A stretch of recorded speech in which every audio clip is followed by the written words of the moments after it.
Welcome, folks, to Swedish America Heritage Online Video Publications.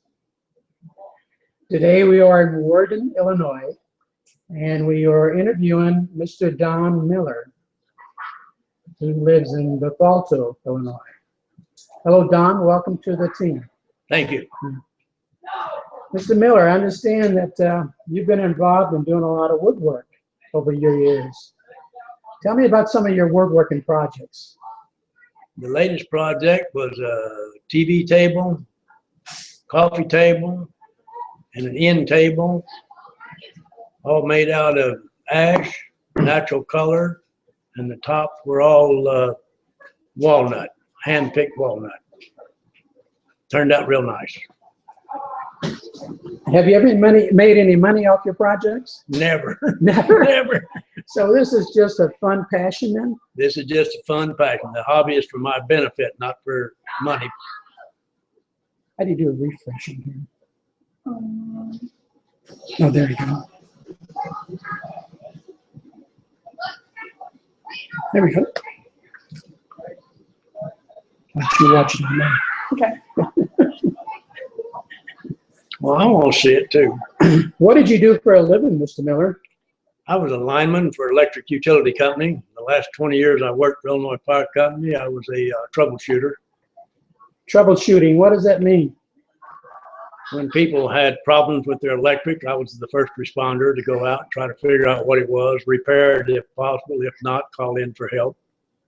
Did you have a particular area of coverage that you had to provide the service for? On a normal work day, which was Tuesday through Saturday, Tuesday through Friday, I covered mostly the northern section of the River Bend service area. And then on Saturday, I covered the whole thing, north and south ends. And of course, on call outs at night and so forth. Can you describe maybe any unfortunate incidents that you had as working as a lineman? One funny one. Okay.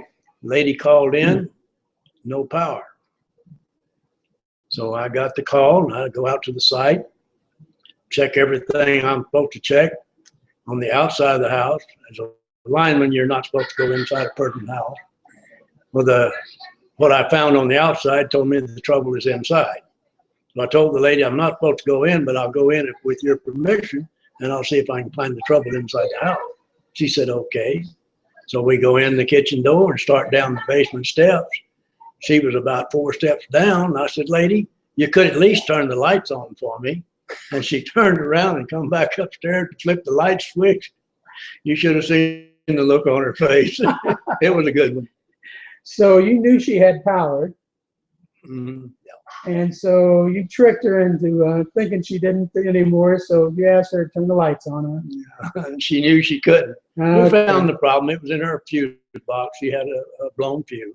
Okay. So fortunately, I had the right size fuse on my truck, so I put it in there for her. So only part of her house was without power. Correct. Okay. Yeah, partial power. Have you had any bad experiences working as a lineman? You ever get shocked?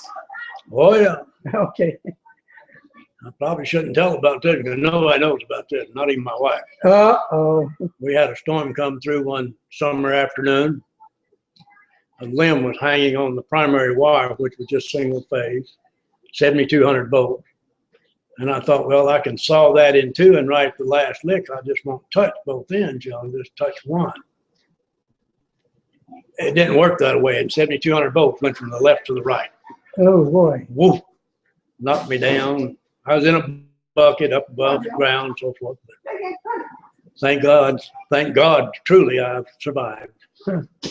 That was the most horrible experience. Second most horrible experience, the water company had cut one of our primary wires at a apartment complex to try to reroute the electric to get as many people back in service as possible while the crew was on its way to make the repairs to the underground.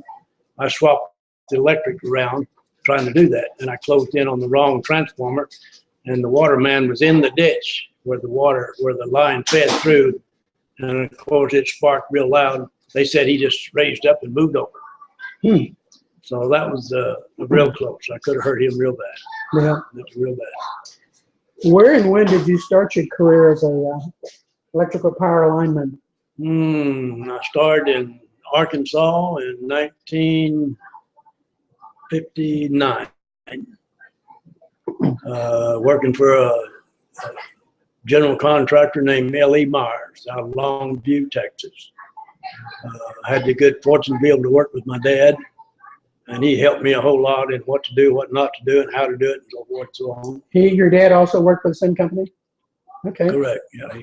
My dad was a lineman for all of his life, I guess. So that works out real good. And then he told me, if you ever want to have anything, son, you're going to have to find a utility company you go to work for. Because all this traveling, you'll just never have anything. And a friend of his in the St. Louis area, actually South Roxanna, Illinois, called me one day when I was out in Denver, Colorado, working for a general contractor named Spurgeon Electric, and told me that Illinois Power Company was hiring. Get your butt in here. I bagged up, trailer and all, and moved to Illinois.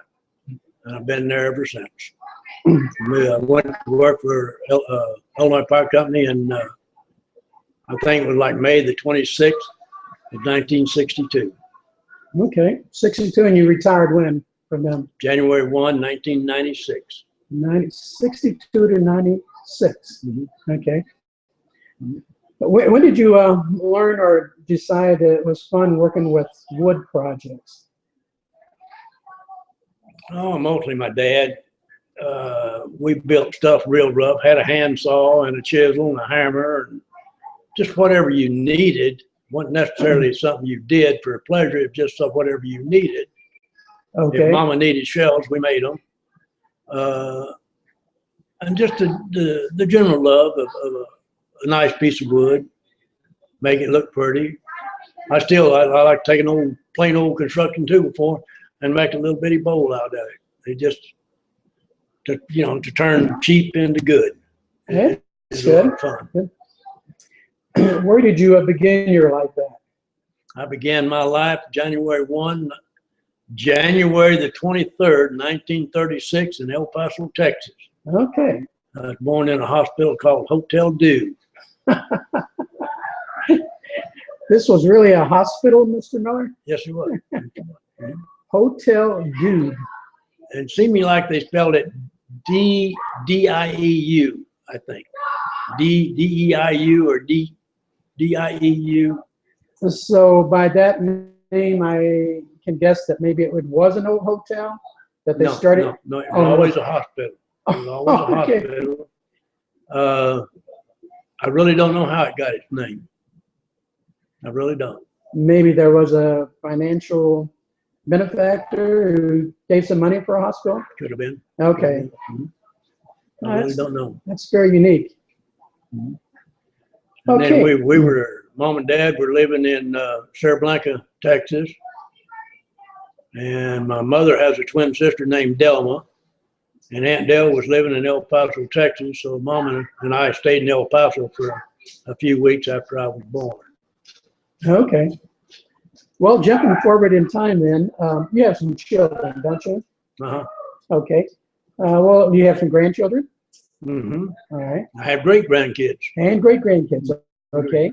Well, let's suppose that this video is being seen in the year 2055, and somebody's run across your video online. What would you like to tell them?